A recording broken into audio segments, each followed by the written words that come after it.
Dies Iraé, a dark, religious horror story. The church bells rang for the first time in 40 years. They didn't sound like bells anymore, more like screams trapped in bronze. Father Gabriel stood beneath the black spire of St. Helena's Abbey, staring at the sky that burned with an unholy red glow. The town below had long since abandoned faith, yet tonight they came crawling back. Something had awakened. The arrival Gabriel had returned after decades in exile. Once he had been the youngest priest in Europe to lead a congregation. Now he was a man haunted by a single memory. The night the choir of St. Helena sang the Dies Irae, the hymn of the Last Judgment, and summoned something that wasn't divine. Back then he had fled, but sin has a long memory, and so does God. When the Vatican's letter arrived, marked with a black seal, he knew it was time. The letter said only one thing: return to St. Helena. Finish what you started.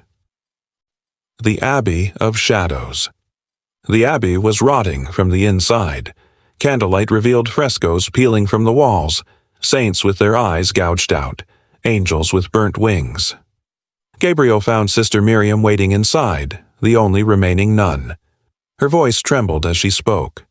"They've been singing again, Father, every night at midnight, but there's no one here." He frowned. "The choir?" She nodded. "Yes, the same hymn, Dies Irae." Gabriel's blood ran cold. At midnight he stayed in the chapel. The air grew colder, the candles flickered, and the voices began. A full choir, Latin verses echoing through the stone corridors, but the pews were empty. He could hear each word clearly. Dies Irae, dies Illa. Day of wrath, that dreadful day. The hymn of judgment. The song of damnation. The Book of Wrath. In the sacristy, Gabriel discovered a hidden compartment beneath the altar.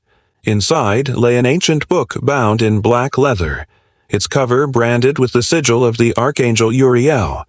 Every page was written in Latin and inked in dried blood.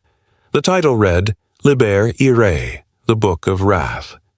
Miriam trembled as she looked upon it. That book cursed the abbey. The choir used it to summon God's wrath upon sinners. But something else answered.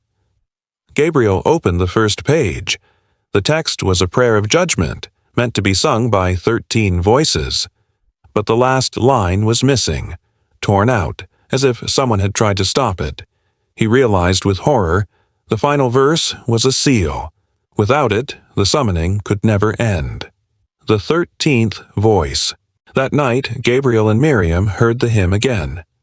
Only this time, 13 candles lit themselves in the pews, though there were only 12 voices. The 13th was waiting. Miriam clutched her rosary. "They're calling for you, Father. You were the 13th voice." He remembered. The night of the ritual, he had refused to sing the final verse, fearing blasphemy. The choir cursed him for it. And then they burned. Now their souls were still singing, trapped in the loop of divine punishment. The hymn grew louder, vibrating through the stone. Blood began to drip from the ceiling, spelling Latin words on the floor. Gabriel read them aloud. "Sing the final verse and the light will return." Miriam screamed, "No, that's not God's message. It's his opposite." But the voices grew unbearable. The walls shook. The church organ roared to life, playing on its own. Gabriel fell to his knees, clutching his ears. "Lord, forgive me." The final verse. The choir appeared. 12 burnt figures in choir robes, their faces melted but still mouthing the words. Their hollow eyes fixed on him. They extended skeletal hands, holding out the torn page of the Dies Irae. Gabriel knew what he had to do. He took the page, placed it back into the Book of Wrath, and sang, Dies Irae, dies illa, solvet saeclum in favilla. Day of wrath, that dreadful day, when the world shall dissolve in ashes. His voice joined theirs, the 13th voice completing the hymn. The church shook violently. Flames burst from the altar and light filled the room so bright it blinded him. Then, silence. When Gabriel opened his eyes, he stood not in the church but in a field of fire. The choir stood around him, their bodies restored, faces peaceful. Miriam was gone. Above them, the sky split open. A colossal figure of light descended, neither angel nor demon, but something between. Its voice thundered through eternity. "You have sung the hymn of judgment, Gabriel. The world is cleansed." He looked around. The earth cracked open, cities burned in the distance, rivers boiled, humanity screamed. Gabriel fell to his knees. "No, I meant to save them." The figure's voice softened. "You were never meant to save them. You were meant to finish them." And as the light consumed him, the last sound Gabriel heard was the choir singing once more. Soft, almost beautiful. Dies Iraé, dies Illa. The epilogue. Days later, Vatican officials arrived at the ruins of St. Helena. There was no sign of Gabriel or Miriam, only the blackened remains of the abbey and one object untouched by flame, the Book of Wrath.